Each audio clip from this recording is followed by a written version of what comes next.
En el de hoy vamos a estar hablando del relato en el que Moisés y Aarón convierten las aguas de Egipto en sangre. Y vamos a hablar de este tema porque hay quien afirma que aquí en este relato hay una contradicción.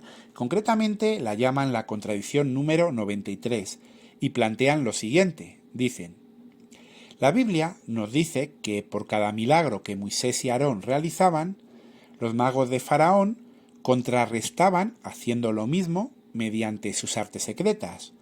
Uno de estos milagros nos llama la atención. Bueno, vamos a ver qué dicen. Éxodo 7:20. Moisés y Aarón convirtieron todo el agua existente en Egipto en sangre. Y aquí nos ponen el texto en azul. Y Moisés y Aarón hicieron como Jehová lo mandó, y alzando la vara, hirió las aguas que había en el río, en presencia de Faraón y de sus siervos, y todas las aguas que había en el río se convirtieron en sangre. Bueno, lo primero que quiero decir, que estas personas que atacan la Biblia se deberían esforzar un poquito más, porque si tú solo me pones Éxodo 7:20, si tú solo me pones ese texto, aquí no pone que todo el agua de Egipto se convirtiera en sangre. Para tú ponerme esa idea me tienes que mencionar el versículo 19. O sea, fijaros el nivel de preparación, de erudición que tienen y los chapuceros que son a la hora de plantear las cuestiones. ¿Por qué? Porque no tienen interés, solo tienen un deseo de atacar la palabra de Dios. Pero dejemos este tema, nos quedamos con esta idea. Ellos plantean que todo el agua de Egipto se convierte en sangre. Pero, ¿qué ocurre ahora? Dice, los magos hicieron lo mismo. Y los encantadores de Egipto hicieron lo mismo con sus encantamientos. Éxodo 7:22. Y dicen, esto es imposible porque no habría quedado agua para convertir en sangre. Claro, si Moisés y Aarón convierten todo el agua de Egipto en sangre, ya no hay agua para poder volver a convertirla. ¿De dónde sacan el agua? Claro, estos magos. Pues fijaros, como siempre decimos, si tú vas a citar un texto de la Biblia, si tú quieres saber qué significa algo, hay que leer el contexto. Porque tan solo 2 versículos más adelante tienes la respuesta. Fijaros, Éxodo 7:24, vamos a leerlos. ¿Qué pone aquí? Dice, los egipcios no podían beber del agua del río Nilo, así que hicieron pozos en las orillas del río para sacar agua limpia. Sí, el agua seguía habiendo en Egipto, sí. O sea, prácticamente todo el agua se convirtió en sangre, pero seguía habiendo agua en los pozos. Había que excavar, eso complicaba mucho la situación, pero había agua. ¿Por qué? Porque si Jehová hubiera dejado sin agua a un país entero como Egipto 7 días, como muestra el versículo 25, no hubiera sobrevivido nadie. O sea, nadie. Yo he mirado cuánto puede vivir una persona sin beber agua y dependiendo las fuentes que consultes, unas dicen 4, 5, he encontrado una que llega a decir hasta 6, pero 7 días hubieran muerto todos se hubieran muerto. O sea, no hubiera quedado población en Egipto y Jehová no quería aniquilar Egipto, quería simplemente que dejaran salir a su pueblo. Entonces, tenemos que usar la Biblia en su contexto, pero además también usar el sentido común. Tenemos que entender que las cosas se dicen dentro de un contexto. Fijaros, cuando Éxodo capítulo 7, versículo 19, vamos a leerlo, dice que esto del agua, ¿a qué se refiere? Dice, y Jehová dijo a Moisés, di a Aarón, toma tu vara y extiende tu mano sobre las aguas de Egipto, sobre sus ríos, sobre sus arroyos y sobre sus estanques, y sobre todos sus depósitos de agua, para que se conviertan en sangre, y haya sangre por toda la región de Egipto, así en los vasos de madera como en los de piedra. Sí, cuando dice todo el agua, se está refiriendo a todo el agua de los arroyos, de los ríos, de los estanques, de los depósitos, incluso de los vasos. Pero no está diciendo todo el agua, el absoluto. Ese todo es un todo condicional al contexto. Porque, por ejemplo, si queremos interpretarlo totalmente literal, no tendría sentido. Porque las nubes tienen agua, porque los alimentos tienen agua, porque nosotros mismos, parte de nuestro cuerpo es agua. Evidentemente había agua en Egipto que no se convirtió en sangre. Y de hecho, el versículo 24 nos dice cuál es la excepción. Dice, había los pozos, de ahí se sacaron. Fijaros, y esto ocurre con el resto de las plagas. Si vamos a Éxodo, capítulo 9, versículo 25, ¿qué se dice? Dice, y aquel granizo hirió en toda la tierra de Egipto, todo lo que estaba en el campo, así hombres como bestias, asimismo hirió el granizo, toda la hierba del campo, y desgajó todos los árboles del país. Claro, si tú coges y dices, no, aquí pone toda la tierra de Egipto, y yo te digo, oye, pues hubo una región que no, la tierra de Gosén.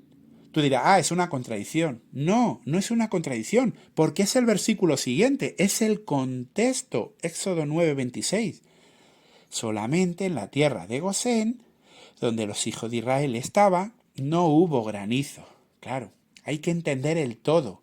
Aquí tenemos la excepción inmediatamente. Éxodo 9:25 dice, todo Egipto. Éxodo 9:26, salvo Gosén. Y en el caso de Éxodo 7, se dice todo el agua. Y en el versículo 24 se dice salvo, a excepción, de los pozos. ¿Por qué? Porque si no todos hubieran muerto. Porque si no llegaríamos a argumentos que serían absurdos. Entonces las nubes se convirtieron en sangre, las frutas, porque todo contiene agua. No, estaba hablando del agua estancada. A esa se refería. Y fijaros, estas personas que atacan la Biblia, lo que nos demuestran es que ellos la atacan sin haberla leído, sin haberla estudiado. Pero además nos muestran que no tienen interés en conocer la verdad. Porque si hubieran cogido la obra Perspicacia o cualquier comentario bíblico, entenderían el significado de ese todo. De hecho, fijaros, a mí hay una nota que se encuentra en la Biblia de Estudio Ridie que me pareció muy interesante. Os la voy a poner aquí en pantalla y dice lo siguiente. Evidentemente los hechiceros convirtieron cantidades pequeñas de agua, obtenida de la manera descrita, en Éxodo 7:24. Claro, del pozo, la convierten en sangre, dice, cosa que satisfació a Faraón. Pero qué interesante esta frase. Hubiesen hecho mejor si se hubieran podido convertir el agua hecha en sangre en agua potable. O sea, el milagro estuvo bien y el paripé que hicieron y sus artes mágicas, pero ¿para qué valió? ¿Para qué sirve? ¿Para qué?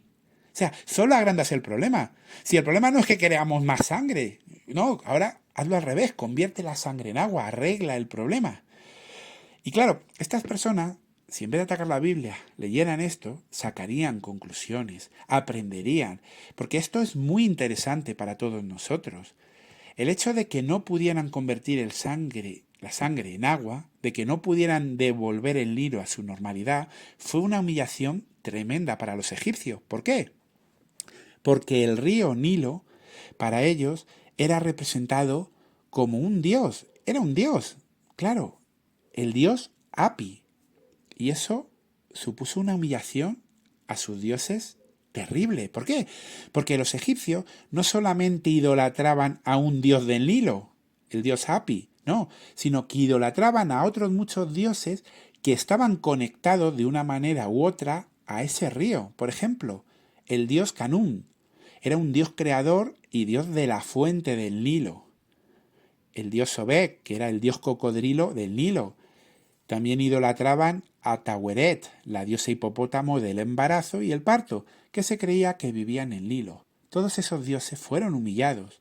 De hecho, cuando el Nilo se convirtió en sangre, muchos egipcios seguro que pensaron que esos dioses habían sido asesinados, habían muertos. Y es que en la mitología egipcia los dioses podían ser asesinados y podían morir. Jehová había humillado a sus dioses y para muchos los había matado. Y fijaros, esto tiene una lección también para nuestros días. Ya dejando el tema de las contradicciones, que es muy interesante ver que la Biblia no tiene contradicciones y los que la atacan es por ignorancia o por malicia, esto a mí me hizo reflexionar. Hubo un enfrentamiento entre Jehová y los dioses de Egipto, y ganó Jehová, sin duda, entre un pueblo esclavizado y el pueblo más poderoso de aquella época. ¿Y qué pasa con Egipto hoy en día? Pues bueno, Egipto sigue sin adorar a Jehová como nación. Ellos ahora es un país de mayoría musulmana donde adoran a un Dios falso, y lo decimos así, tal cual, adoran a un Dios falso, Alá, que le intentan dar una imagen que es el Dios de Abraham, de Isaac, e intentan buscar paralelismo, lo que quieran, pero no es Jehová. Ese Dios Alá no es Jehová. Y esa población, ¿qué hace con el verdadero pueblo de Jehová, con los testigos de Jehová? Los tiene en proscripción, sí, allí los hermanos se tienen que reunir a escondida, predicar a escondida, y pese a todo, están creciendo y cada vez hay más dentro del país. Pero, evidentemente, Egipto no aprendió la lección. Siguen luchando contra Jehová y siguen luchando contra su pueblo. El problema, que Armagedón va a venir, y tanto Egipto como el resto de naciones, lo dice Daniel 2:44, van a ser aniquiladas. Y todos estos falsos dioses en que confían van a desaparecer. Por eso los testigos de Jehová nos esforzamos por ir a predicar a las personas y a avisarlas, para que al igual que en Egipto hubo una parte que salió con el pueblo israelita, con Moisés, ¿sí? Hubo unos egipcios que se fueron con ellos, se dieron cuenta que Jehová era el Dios verdadero.